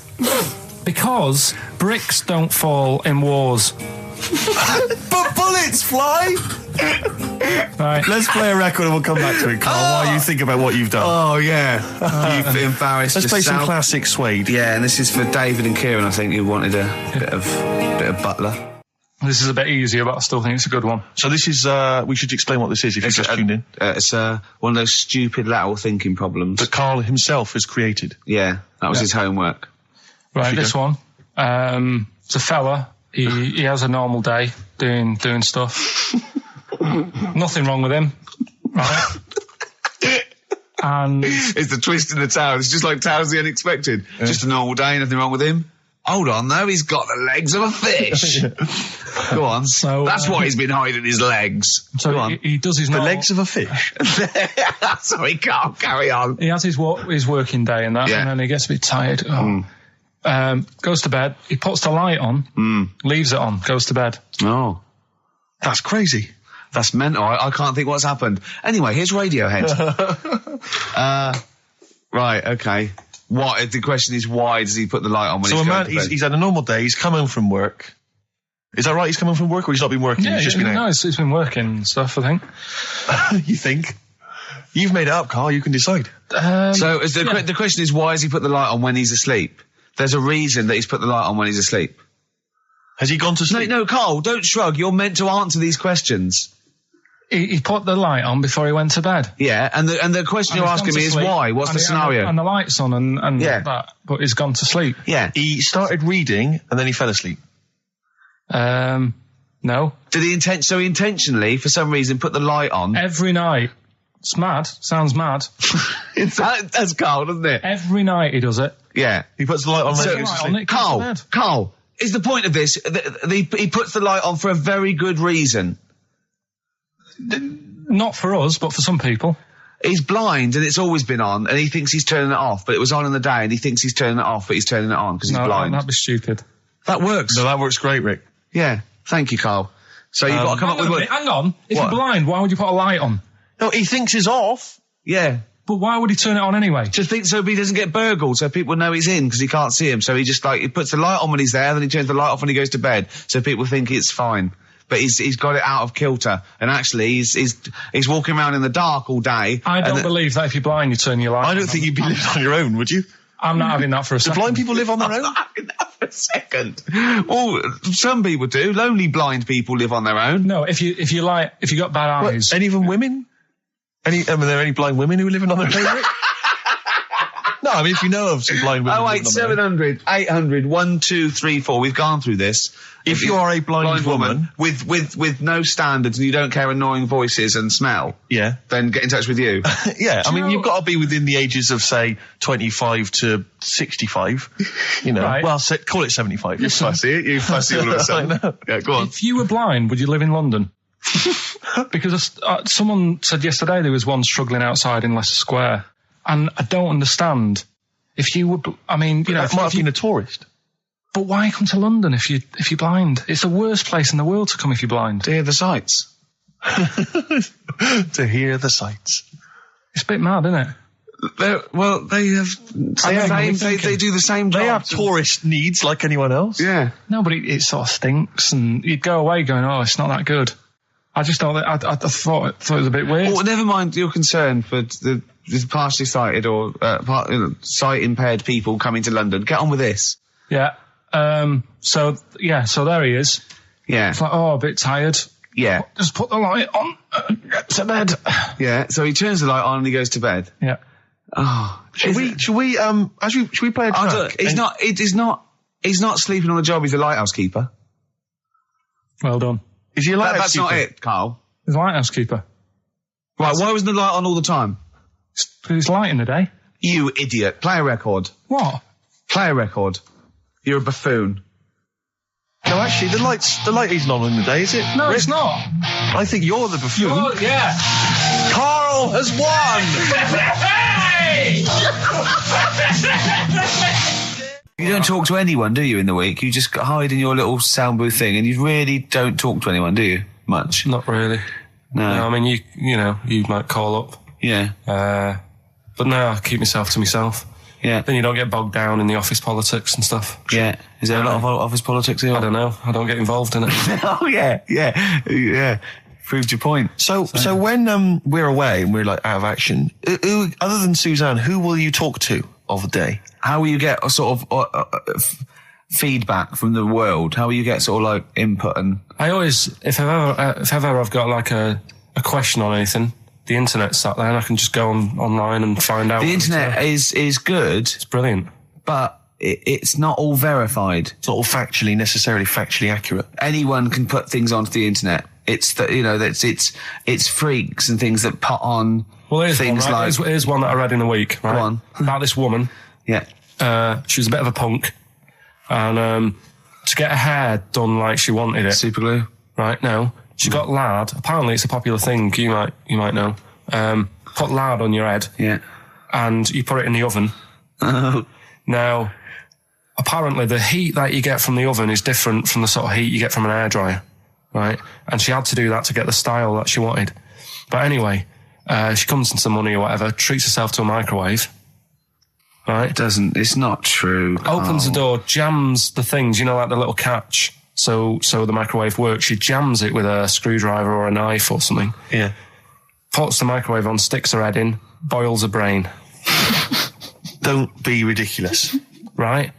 Well, why is that ridiculous? Boils her brain. She boiled her brain. She boiled her brain. And this is what's good about the internet. I went straight from that, and there was a subject about brains. And do you know that Russell Crowe, when he dies, he's given his brain to charity or something, some sort of some people who can do stuff with it. She gave hers to Pot Noodle. Vesta. Yeah. Oh, That's the boiling sort a of stuff. skull. Yeah. It's not true. It's not true, Carl. Just urban myths. Someone made it up. Yeah. For a laugh. They're just too convenient urban myths. Everyone said you can tell an urban myth's not true because it's always this happened to a mate of mine, and when you say what happened then, they go, don't know, that was it. Was it? Was that it? Was it? Someone boiled a brain and that was it. There was no more story. Well, Were there any dates, locations, times? I think it was in Belgium. There's that one that a bloke, right, was going to get a phone call at 4:00 to find out if his business was, okay, right? And if he didn't get the phone call, he knew he was broke, destitute. So dead on 4:00, the phone didn't ring. So he went up to the roof of his office and he jumped off to commit suicide. And as he was passing his window, the phone was ringing. Oh, no. Carl, it didn't happen. Didn't happen. Think it through. Think it through. Who told that story? Who told that story? As he hit the pavement at 120 miles an hour. He's the only person who could have known that series of incidents. Also, why didn't And he he's dead. as his life's at stake, why didn't he wait till 5:05? I said I'm going to give it 5 minutes just in Just in case the lines are busy. Yeah. And what sort of bloke goes, I'll call you at 4, okay, if your business, well, call me anyway. No. If I don't call exactly 4, then, no, you commit suicide. Commit suicide. I would, because if I don't call at 4, that's the end of it. Well, call me anyway. No, that's not the way I work. Why can't you just call me and tell me the other way? Well, I'm telling you how I would do it. If you're bust, I don't call. Can't you just call to verify in case something goes wrong? What if it's engaged? If you want to be engaged, just commit suicide at 4, please. It didn't happen, Carl. The other one, right? A bloke, right? He's on a train station, and I'll tell you how I heard it. He's waiting for a cruise station, whatever, and he shits himself. As you do. And so he goes, my train's in 5 minutes. So he runs across to Millets and goes, quick, Levi's 36. The bloke just puts it in a bag. He runs onto the train. He goes into the toilet, takes his trousers and pants off. He's soiled. Yes. Throws them out of the window. I won't be needing those again. Cleans himself off. Open the bags. It's a jacket. Oh. No, it didn't happen, Carl. At what point did he go into it and go, quick, Levi's 36? And the bloke went, sorry, Levi's 36, what, a pair? No. Shall I wrap them? Them? It. Shall I wrap? Just wrap whatever it is. Do you want to look? No. I'm not looking when you're putting it in the bag, please. Right? 36 white stories. Don't say anything. I've told you 36 Levi's. And put it in a bag and charged me for it. Yeah. I don't want to discuss it further. Yeah. There was one... There we go. There was one about a woman whose husband died, and she had him cremated. Yeah. And made like a little egg timer out of him. Right. And she said, I did that so it can still help around the kitchen. Well, that might be true. That might be a joke. That's quite sweet. That might be true. It's a true story, again. It was all... No, not again, because the ones I just told weren't. Nor is the boiling the brains in a bag curry microwave. Head story, true. Yeah. That's all. That's nearly it, Carl. Right, what's your last room 101? Oh, God. It was holidays. Holidays.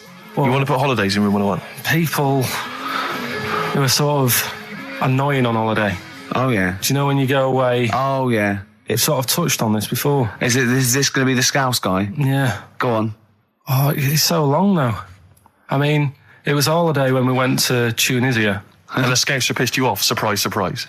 Yeah. Yeah. But the annoying thing was, when you go on it was a cheap holiday, and like the lesson here is, if you want a good holiday, you got to like spend some money. Yeah. And we didn't on this one. We spent about, I don't know, 400 quid for 2 of us for like a month or something ridiculous. And we got there and, you get to the hotel and you go, we have made a mistake. It's a ropey hotel. you know, you can tell like the blinds and stuff as you walk in, they're all dirty and stuff. And you think, well, let's make the most of it. You know, let's not get down about it. It's a holiday. It's for a rest. And you try and make the most of it. And we had to meet. You know, like you have one of those things where you get to your destination and the rep says, right, you know, go and unpack your bags and that. Go and sort yourself out in the room. And tomorrow morning we'll meet up at 10 o'clock. And I'll go through, you know, the best sort of place to go for camel rides and, you know, the best deals I can get you. That sort of thing. Can anyone here walk like an Egyptian? So she says, right, tomorrow morning, meet 10 o'clock in the discotheque. So we get up and we have breakfast, and it wasn't a good breakfast. The kitchen was, like, bit horrible. The food wasn't good, and it was run by sort of midgets. What do you mean it was run? Not there's anything wrong with that. There was little fellas running around, and the annoying thing was one of them sort of started to fancy my girlfriend. How did he manifest his affection for No, you're not saying there's anything wrong with midgets, though, are you? Just saying it was not strange at that there all. was. Yeah, but even midgets shouldn't be cutting in on Karl Pilkington's No, territory. I know. But it's also that thing of, you know, they've got little fingers, and it's sort of God, I'm ruined. so sorry. No, I'm not. It is a bit of a phobia of mine. Okay. Do you know what I mean? They are nice people and that. Sure. Oh, God. But the annoying thing is... So what was he doing then? How did he... I don't understand how he was chatting up your girlfriend. Was he crawling under the table so you couldn't see? He just kept... Whispering to her from underneath there. Stop it. Just sort of, you know... Wait, I don't want to get a complaint on our last show. There's not many midgets What's going to happen? Can we just finish this and start up again in a couple of months? Oh, yeah. So if you want to know more about the midget theme restaurant, then we'll talk you in 3 months. Yeah. It's just... No, that's fair enough, actually. Oh, No, you're yeah, absolutely no, right, sorry Karl. about That's this. your producer's head Listen, on. we'll see you in about a really... it's been a pleasure, truly, and thank you for everyone that wrote I've got you a couple letters. presents. Have you really? I've got you both a present. Right? Oh. I got Ricky... do you know, like, we've done fables and Yeah. stuff? Right? Yeah. This is like Mr. Ben. Oh. This is brilliant. Yeah. Right, and it's like little fables that Mr. Ben goes on. Oh, fantastic. So I want you to learn something from that for when you come back. Okay, brilliant. That's lovely, I'll tell you Karl. one of the stories I read this morning. It's brilliant. In fact, when you've done with it, give it me. Yeah. Because I haven't finished reading that. Okay. Thank you, Karl. And for Steve, a little chat-up lines. A little book of chat-up lines. That's fantastic. That's great, Karl. Well, we'll see you in 3 months. But carry on emailing Karl. Cherish Karl Pilkington. He sits in a little room by himself, so keep him in touch. And we'll see you in August. We're going to leave you with something that we all love. This is There Is a Light That Never Goes Out by the Smiths. Very apt, I think. Goodbye. See you later.